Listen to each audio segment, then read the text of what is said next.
Hi, it's Judy. We'll be creating dragons today using simple shapes and lines. These are the materials I'll use, but other mediums will work too. In Dragon Drawing 101 today, we'll be using these simple shapes to make 5 different dragons. These are the dragons I created today using simple shapes with watercolor, letting the watercolor dry, and then going on top of it with Sharpie. I'll be using the same formula for each one, making different placement and color choices. Here's the formula. Start with a curved line and make it wider on one side. This will be the dragon's body. Overlap a circle shape for the head, and I'm using the tip of my paintbrush to create the snout. I'll use an angle line to create the arm and the leg. You'll be designing your own dragon, and let your watercolor paper dry flat before proceeding. Here's my next dragon using the same formula but a different color. When using watercolor, make sure to use enough water and don't fuss too much with your brush. The brush and the water will help you create the personality of your dragon. With my dragon in this position, my arm is like an L and my leg and foot look like the letter Z. Using wet watercolor allows me to drop more pigment into the wet shape, and it spreads out, as you can see as I add the wing. And don't judge what your dragon looks like just yet. There's a lot of development to happen with line. Okay, here comes the formula again. A wavy line that is wider on one side than the other, and I will add a circle shape. The circle overlaps, becoming the head, and I'll use the tip of the brush to make the snout. You can make the snout wider or longer and explore a different looking dragon. You can look up some dragons and get more ideas for shapes of wings or spines. It was really fun to see the different types of dragons I could make using this same simple formula. I'm using a smaller brush to add some shape onto the head of my dragon.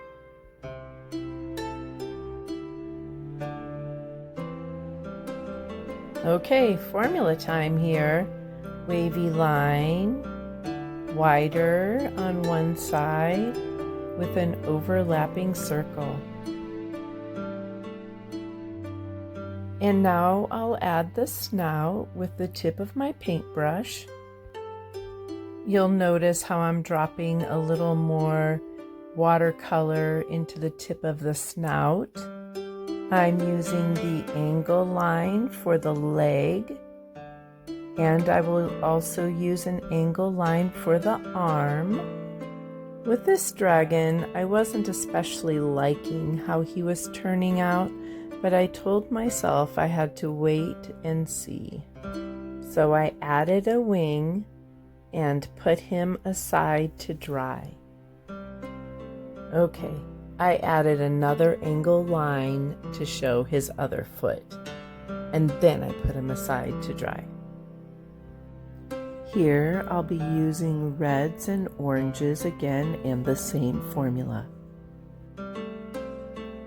This body shape really looks like an S. The placement of your snout will also give some feeling to your dragon, and your dragon could be facing down or looking behind itself.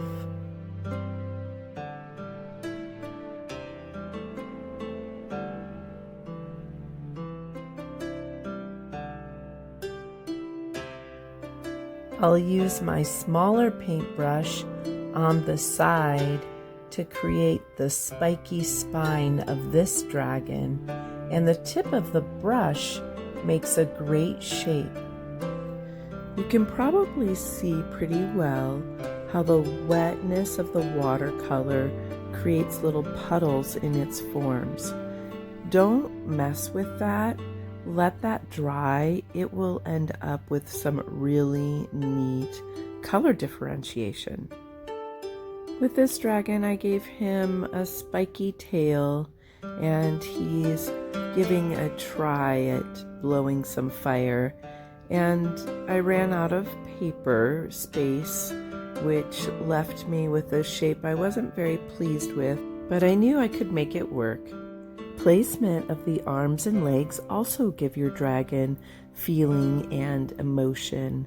I generally create a relationship between the wing and the placement of the arm if the dragon has wings. Tapping a well-loaded paintbrush will create the splatter effect.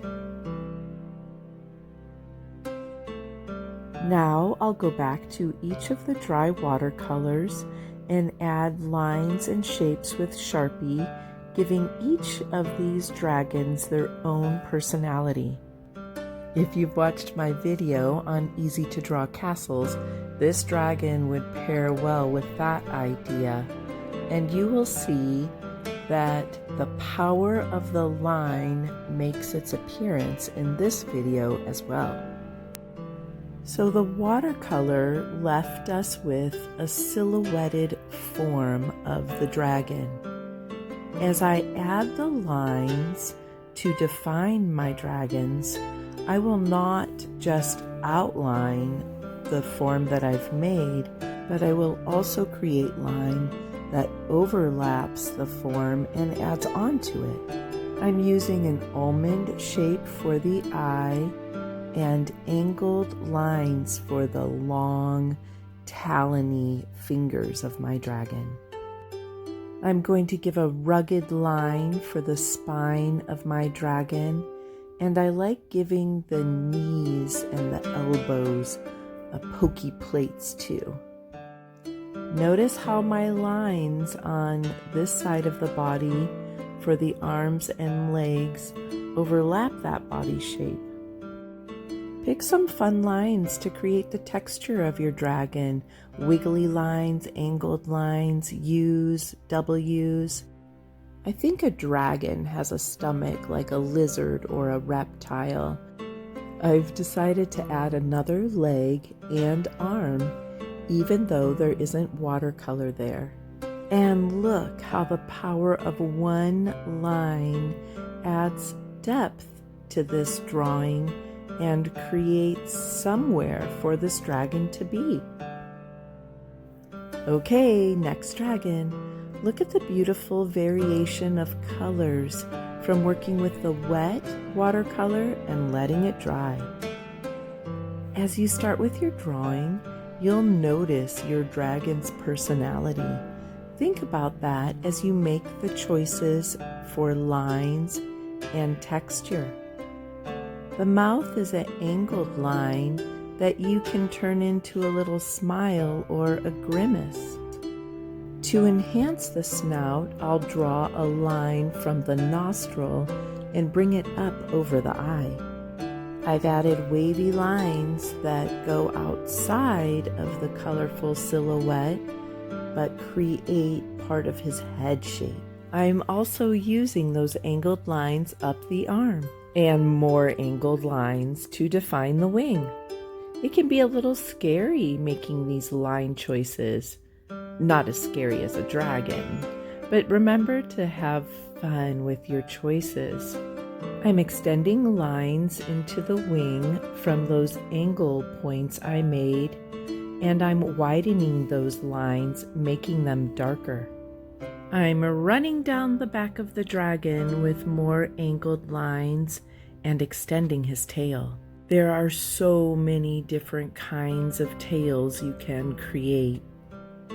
After I give this dragon a large foot, I will make a triangular shaped tail.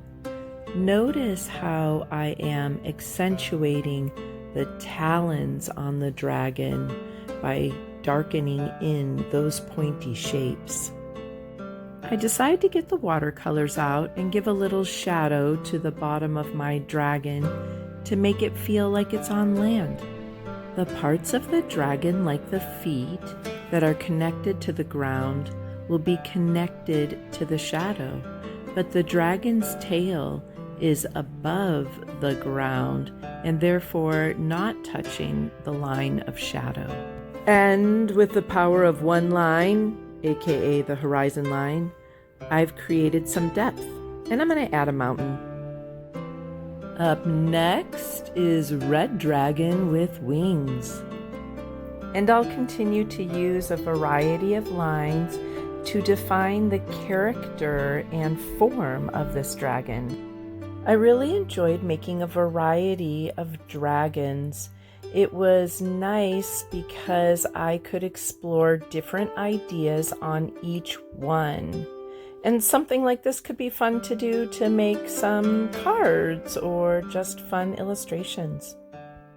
As you are adding lines to your colorful dragon silhouettes, you might have gone through some worry, but you are probably now at a very relaxed and enjoyable place in the creative process.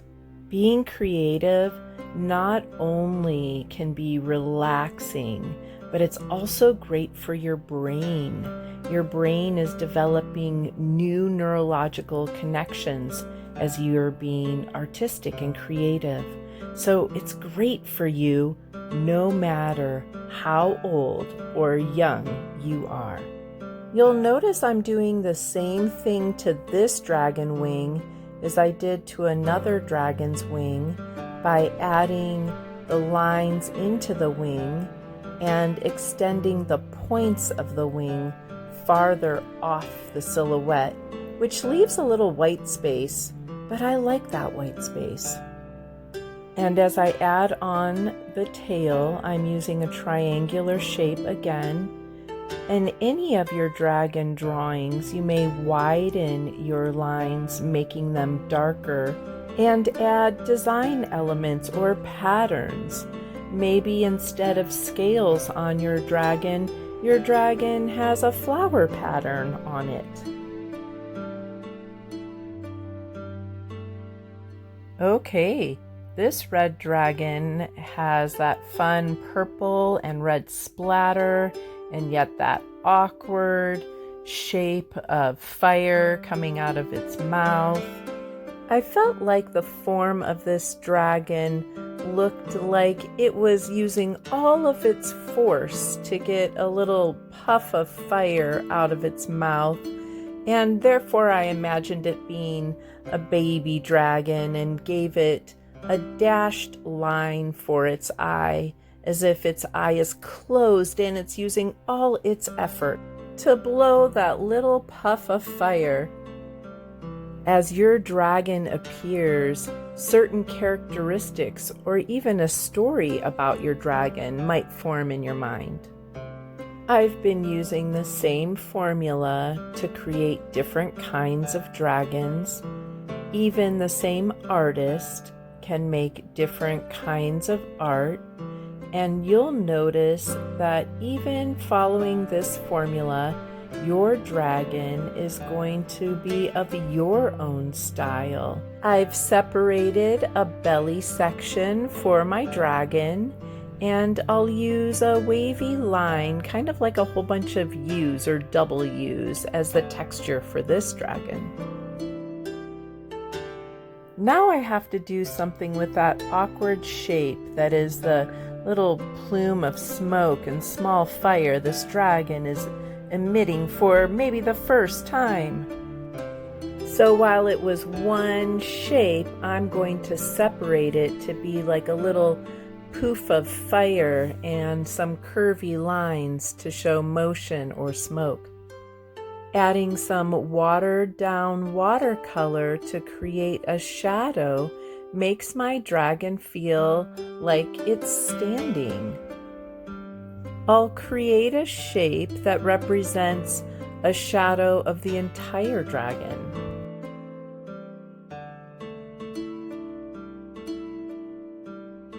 And as I take a final look of this dragon, I decide a curved line by the mouth makes it feel like it's really exerting effort. I'll be using the white gel pen made by Pandafly to help make some lines on my purple dragon because the color is so dark. You might remember this was the dragon silhouette that I did not care for very much. Have you ever had that happen where you're working on a piece of art and you think it's not going very well, but you keep going anyway, and it turns out a lot better than you think? Well, I ended up using some ideas from my castle video and blended those into this dragon idea, and I ended up liking it a lot more than I expected. I also really like how the watercolor dried on this dragon. I like the different purple tones. I've widened some of the lines I've used in creating its wing, and I'm developing the legs. Remember when showing both arms or both legs from profile that the body is going to prevent you from seeing part of one of those arms and legs. I'm using the Pandafly white gel pen, and it works really nicely on top of dry watercolor. I'll create shadow again, and any part of my dragon that is touching the ground will have watercolor right beneath it, but because I want to make one foot look like it's off the ground, I will have just the tip of that foot with a shadow connected directly to the ground. And to develop the space, I will use the power of the line and the castle drawing video from my previous tutorial. But my dragon looks a little preoccupied, and we'll find out in a moment why. I'll be creating some clouds with some watered down blue watercolor, and just for fun art knowledge, a watered down paint is called a wash. I'm also adding to the story by giving dialogue to the dragon. As I use a blue wash to make clouds in the sky, I will make the cloud shapes smaller that are closer to the horizon and make them grow bigger as they go to the top of the page. This will create an illusion of depth. I hope you've had a fantastic time learning this easy formula to create your own dragon. We've practiced some ideas that we were already familiar with, but we've learned some new things too. Thanks for watching this video. Please like and share.